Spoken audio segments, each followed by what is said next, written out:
before 2009, the nationalism played a huge role in keeping the South as a collective. But I think after the war, the idea of nationalism has been questioned by a lot of by people. So I think that signified with the incident in 2015, the defeat of President Rajapaksa. So I think that marked, in a way, kind of a significant event in the decline of nationalism. So I think since then there's been no idea that can connect people with each other. So I think this void has also created for this struggle. Now, out of nowhere, the concept people has emerged as the connecting ideal. There's no one particular reason or one particular cause for the beginning of this struggle. For me, it has multiple histories of the struggle. One narrative is that female politician who started a protest in front of the president's private residencies. This happened in, I think, mid-March. So some call it that as the trigger point, and then there's this massive protest happened in March 31st. Then some call it that as the starting point. Then even before that, from February onwards, people were doing protests in their neighborhoods. For some call it that as the starting point. So there are different starting points. The reason can be, I think, there are short-term reasons and long-term reasons. The short-term reasons is the current economic crisis we are having at the moment. So the shortage of fuel, gas, and things had created a lot of queues, and people have been struggling to continue their normal lifestyle. So that can be the short course of the struggle. Then the long-term course would be the gap between people's aspirations and the delivery of it by the politicians have been expanded to a level that those two cannot be reconciled anymore.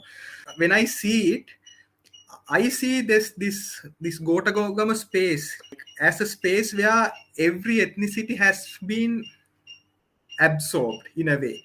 Even I have personal experiences where the Muslims, Tamils, and Sinhalese, Christians, we all were sharing the same space, sharing the same course. But we had a Tamil speaker from Jaffna. So what he expressed was, for them, this is not new. What South is experiencing is not new. So they don't have that feeling like why we should connect with you. I mean, this is for us, this is normal. So there is kind of a distance between North and South. That's the challenge that we have. Basically, one of the limitations we have is most of our discussions were done in Sinhala. But we are planning to convey the message of Gotagogama to the entire country. I mean, other groups as well, not only us, other groups are also doing that at the moment. So especially the library, there's this the People's Library at Gotagogama. So they have been distributing books throughout the country, and they went to Jaffna. And they distributed some books there, and they went to the middle part of the country, Badulla. So they have been more active than us, and we are also trying to travel and popularize this idea, the People's University. I mean, as an observer, I feel that there's some sort of a collectivity has been forming.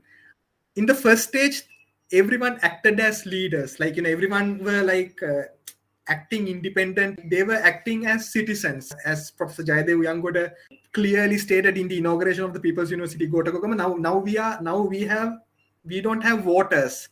We have citizens. During the first stage of the struggle, there were instances where some got highlighted, but I think they were more like situational leaders. They were leaders in that situation. So I think the second stage needs more a more proper, a organized leadership. So definitely youth going to play a massive role. I mean, especially with the rise of social media, rise of internet, I think definitely there's going to be a youth leadership. Not youth, I think a new leadership will emerge, because the present parties, I mean, all the parties, as far as I see, haven't captured the essence of the struggle.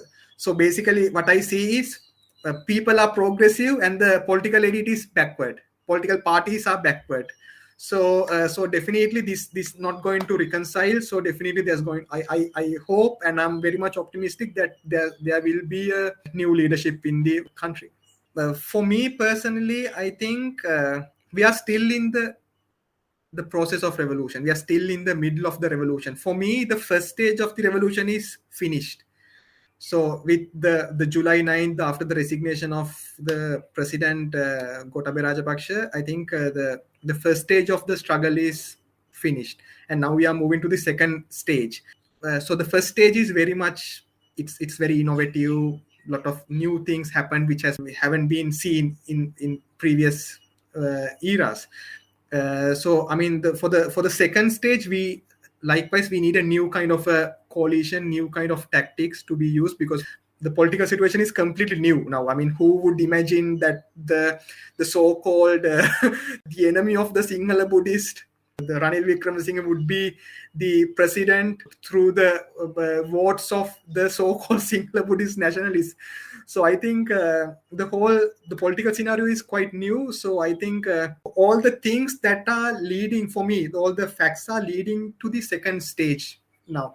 Some call it we are facing the counter revolution, but I don't think that's the case yet. I mean, we are still in the process of revolution, and it's a long-term process as far as I see, because there is no particular leadership.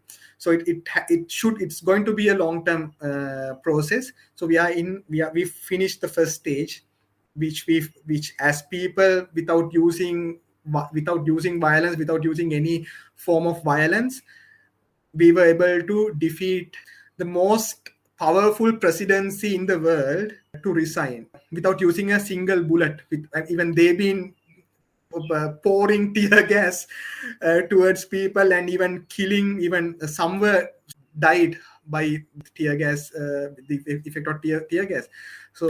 But as protesters using non-violent methods, we were able to successfully defeat the most powerful presidents in the world. So now we are moving to the second stage as far as I see. So everyone is like confused in a way, confused in a positive way, because we are trying to find solutions collectively. So I'm optimistic about the future of Sri Lanka.